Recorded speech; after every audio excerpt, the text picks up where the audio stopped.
It comes out that the disease that the citizens of a closed city have lived in fear of their entire lives was created by the wealthy to keep the poor from believing in themselves and breathing the same air as them.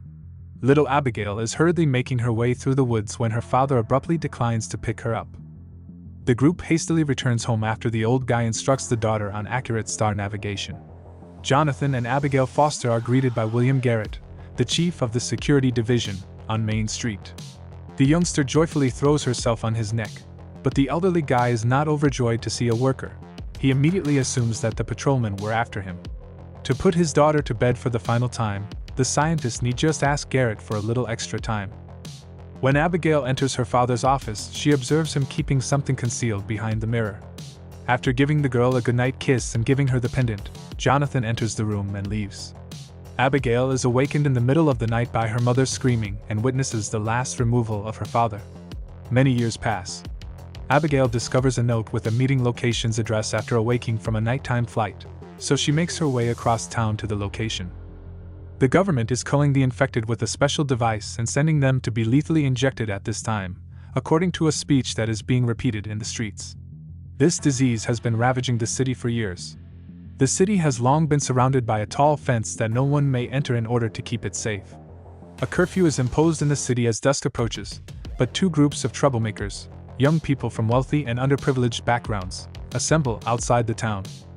The majors boast that they are holding a poor boy hostage, but Abigail defends the child and makes a deal with Jan, the gang's leader. If she is the first to light the lantern on the top floor of the abandoned building, he will release the boy. If Jan is first, Abigail will become his hostage in place of his friend. The rivals' friends are captured by the patrol as they compete, but Abigail climbs to the top tower and lights the lantern on fire rather than running away or hiding. Once the security guard's disguise is taken off during their struggle, the daughter recognizes Uncle Roy as the friend who deceived her father. She recalls a time in her early years when Roy and elderly Jonathan were revealed to each other's secrets. Her mother interrupts Abigail's recollections by bringing up Frontier Day. Despite Margaret's request, her daughter refuses to leave her bed because she is terrified someone will come looking for her. Abby only has to consent when her mother draws attention from onlookers who are trying to embarrass the slack-jawed girl. Abby steps outdoors, and a patrolman immediately follows her. As she gets home, she hides in a corner, while her mother drops an earthen pot on the head of the person behind her. Margaret becomes terrified and begins to pack her belongings. But her daughter reassures her that Roy won't do that because he is also breaking the law by visiting his wife. He was also abducted on the same day as Jonathan, therefore there is a possibility that the elderly man is still alive. Once Roy regains consciousness, he must respond to questions in order to prevent the women from learning his dreadful secret. In the evening, Abby and Margaret attend a Boundary Day celebration. The girl flees and makes for the underground while the audience is interested in the speech using a map she obtained from Roy's interrogation. Along the way, Abigail unwittingly witnesses Garrett firing people who don't answer his questions during an interview. Roy claims that Abigail should be able to find out where Jonathan is, so she scales into the house of Ethan Blake, another of her father's allies. When the girl discovers important documents but is unable to leave quickly, she hides under a table. There, she is able to overhear a conversation between Ethan and the girl, during which it is made plain that he is getting ready to leave town. Unaware that she is being followed, the girl climbs into the trunk of his car in order to exit. A man in a cloak blocking Blake's road is unidentified, and he is armed. Ethan must inform the checkpoint that the truck full of people is his security after he kidnaps the counselor. The vehicles halt in front of the structure housing the afflicted captives. Abby exits the trunk as Ethan and the guy leave and searches around until finding a massive flying vehicle where the wealthy government officials reside. Abigail discovers the prison's entrance while sneaking inside, but when she is discovered and returns to the street, a dreadful scene is unfolding with bodies flying in a cloud of smoke and it is incredibly unclear who and with whom is fighting. The girl stumbles to the ground after being struck by an odd brightness. A hooded stranger picks her up and carries her off the battlefield, but the father-daughter pendant that got into someone's hands is left in the snow. She remembers the day she spent with her father when he took her to the wall, but the old man refused to talk about what was behind her, changing the conversation to a story about a king who did not want anyone else's eyes to shine but his. Abigail is brought to the camp, but she never regains consciousness.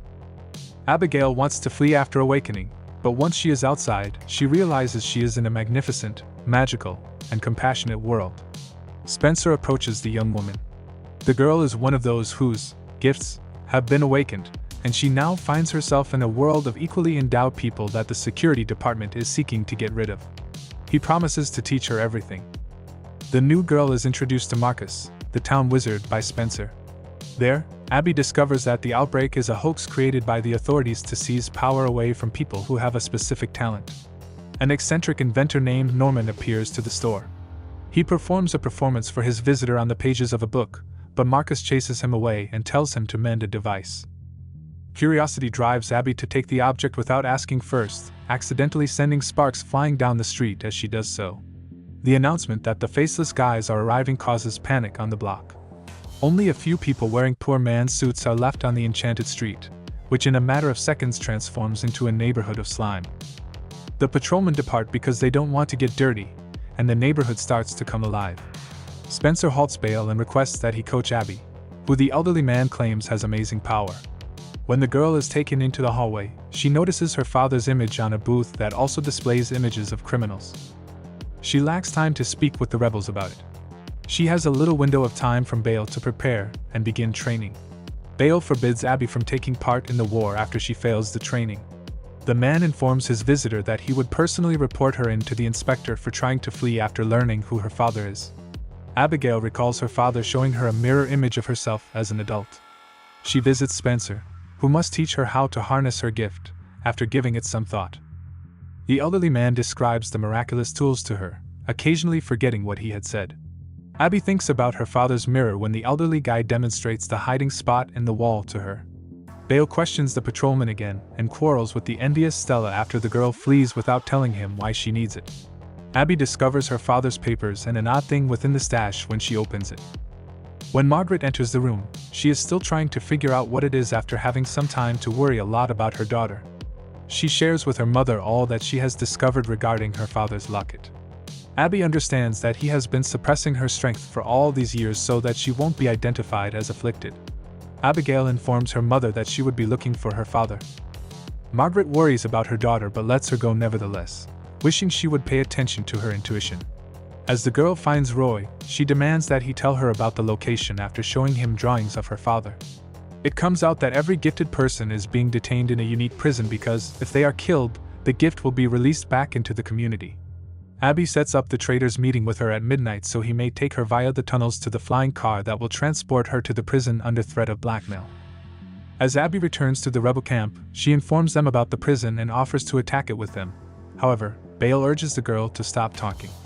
Bale follows the child away with no intention of following her plans since he doesn't trust the daughter of Foster, the inventor of the diagnostic tool. At midnight, a black automobile arrives for Abigail after Roy betrays her. After Abby declines Garrett's invitation to join the security team and show the girl her locket, he gives Roy the order to kill her. Garrett kills Roy in one strike as punishment for his refusal, and Ethan gets the chance to kill the girl. He readily agrees, unlike his colleague, but Bale steps in to protect Abby by razing the ground and destroying the faceless. Garrett uses a unique technology to stun the man, and when he is unable to flee, he raises him above the ground. This time, Abigail has to save her friend, and she carries his injured body back to the camp afterward. Abby steps in to take over for Marcus and cares to her injured pal. A device the girl discovered in her father's cache helps the pair, who are now arguing when the kid regains consciousness, come to an understanding. Bale explains that because they swapped sides with the government years ago, and there is a fairy hidden inside the device, they are unable to release her into the outside world. The kid persuades the new girl to join them and begins saving the city, putting her father's rescue out of his mind. Another tale from her father comes to mind for Abby. He once drew a bizarre sign on a piece of paper and demonstrated to her how to light a fire. With this in mind, the girl does go into the tunnels as the rebels launch a coup. While Bale and his men are breaking through the gate, Abigail tries to let them know that they are in for a trap since a whole army of foreign inspectors has arrived. While the leader is driving the men away, terrible spells are already being cast in their direction. On the street, chaos breaks out as groups of opponents scramble in different directions, shooting at one another. Abby is caught in a tight spot and is being shot at from all sides when she uses her special abilities to instantly wipe out an entire squad. Bale then fires a beam into the sky to alert the villagers to the start of the battle. After the man is taken into custody, he learns that Stella betrayed him and had been working for Inspector Garrett the entire time. Abby wonders why no one goes to save the detained pals while the rebels destroy the evidence, knowing that they will soon come for them. The girl releases the fairy in the hopes that at least she will let everyone believe in their abilities because she is unable to shout to her friends. The young woman gathers her friends and delivers an angry speech to them. Nearly everyone, with the exception of Spencer, follows her as she travels to the new leader to assist the arrested. The elderly man stays behind so he can greet the inspectors forcefully. With a flying vehicle, Abby's team infiltrates the prison, and as the girl frees the inmates, Marcus hoists the vehicle into the air. The ferry is rescued by the girl, who then sails the ship outside of the city to reach freedom. The ship pierces the shielding dome and makes its way to the towers housing the remaining inmates.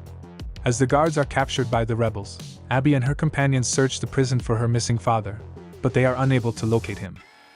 Abigail must acknowledge that her father is a government employee and that there is no use in searching for him among the inmates, as all that remains is the tool he created to harness the abilities of the gifted. As they ascend to the roof, the wrestlers observe ships nearing the fort. Abby is taken back to her early years while her father provides hints about how to move forward. Like her father had always instructed her, Abigail stands up. Following his cues, she connects 3 different types of devices to arrive at the correct solution. The girl wants to gather the rays to destroy the device. Bale is getting ready to buy her girlfriend some time in the meanwhile. When faceless intruders are trapped in a smoke trap and begin to fall one by one, Garrett enters the room and dispatches the rebels with ease, eliminating nearly the entire squad. Abigail returns to her father in flashbacks after something goes wrong to seek his assistance. The elderly guy explains to his daughter how he destroyed himself in a flashback so he wouldn't aid Garrett in destroying the special ones. Garrett seriously hurts Bale. Stella shields the inspector with her body as he prepares to kill the rebel. The instant Bale kills Garrett, Abby deciphers her father's most recent puzzle and finds a means to disable the gadget. The city is hit by a tsunami that releases individuals. Abigail informs her father in her memory that she has succeeded and that a new chapter in the lives of the city, Abigail, and Bale has begun.